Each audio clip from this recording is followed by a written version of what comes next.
Assalomu alaykum. Bizda keyingi misol 28-fevralda tushgan ifodamiz. Buni soddalashtirishimiz kerak ekan. Soddalashtirishimiz uchun tushunarliroq qilishim uchun mana birinchi ifodani, mana birinchi xatni yozib olib soddalashtiraman. 3 kara 6 kara 9 bo'ladi. Bu narsani mahrajda ko'paytiruvchilar degan bo'lsam, 3 kara 2 3 kara 3 bo'ladi. Nimaga bu yozmayapti?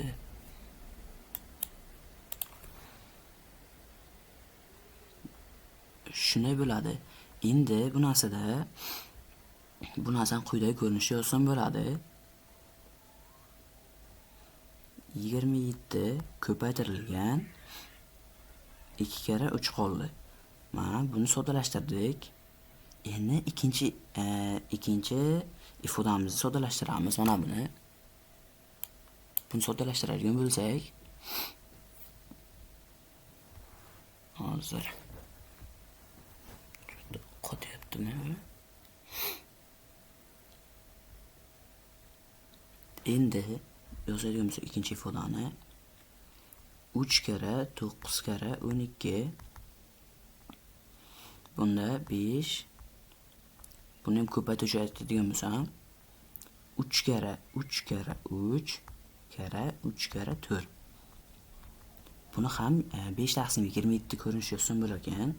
5 taqsim 27 ko'paytirilgan 3 kara 4. Buni ham soddalashtirdik. Endi e'tibor beradigan bo'lsak, mana bu ikkala ifodaga e'tibor beradigan bo'lsak, ikkala ifodada ham 5 taqsim 27 bor ekan. Keyingi e'tibor beradigan joyimiz bu 2 ko'paytirilgan 3 bo'lsa, bu 3 ko'paytirilgan 4 ekan. Bu n bo'lsa, bu n plus 1 ekan. Bu n bo'lsa, bu n plus 1 ekan. Endi formula yozsak bo'lar ekan. Formula qilib yozsak bo'ladi.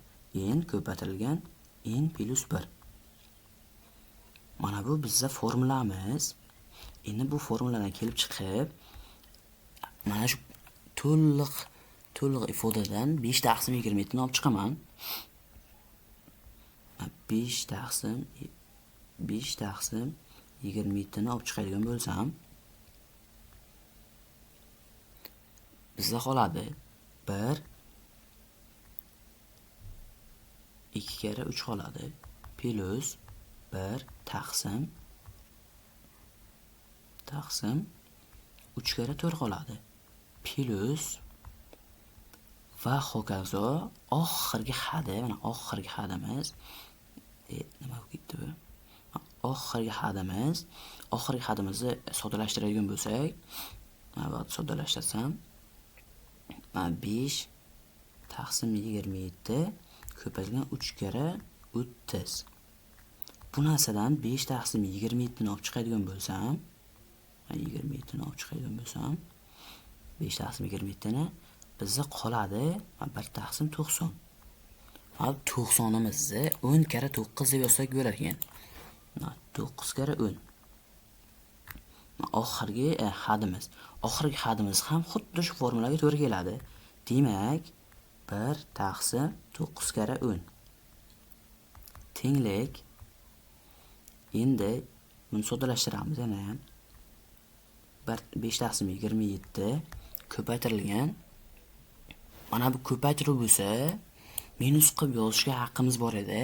Qachonki bu ikkala ifoda teng bo'lsa, bu minus qilib yozsak, bu ifodamiz teng bo'lar ekan. O'shaning uchun minusli qilib yozamiz. Mana 1 taqsim 2 minus 1 taqsim 3. Mahraj berib soddalashtiradigan bo'lsak, mana bu narsani beradi. Keyingi ifodamizni 1 taqsim 3 minus 1 taqsim 4 deb yozsak bo'lar ekan. Va hokazo oxirgi xada 1 taqsim 9 minus 1 taqsim 10. Endi bunga e'tibor beradigan bo'lsak, bu ifoda bilan buni orasiga qaysi ifoda va bu ketadi va oxirgi ikkita xadimiz boshdagi bilan oxirgi ikkita xadimiz qolib ketar ekan. Buni yozadigan bo'lsak, 5 taqsim 27 ko'paytirilgan 1 taqsim 2 minus 1 taqsim 10. Bunga umumiy xaraj berib hisoblaydigan bo'lsak, 5 taqsim 27 ko'paytirilgan 8 taqsim 20. Bu bilan bu qisqarsa 4 bo'ladi, bu bilan bu qisqarsa 2 bo'lar ekan. Shunda javobimiz 2 taqsim 27. Nima yozsalam? 2 taqsim 27. Mana bizda javob tushunarli bo'ladi deb o'ylayman.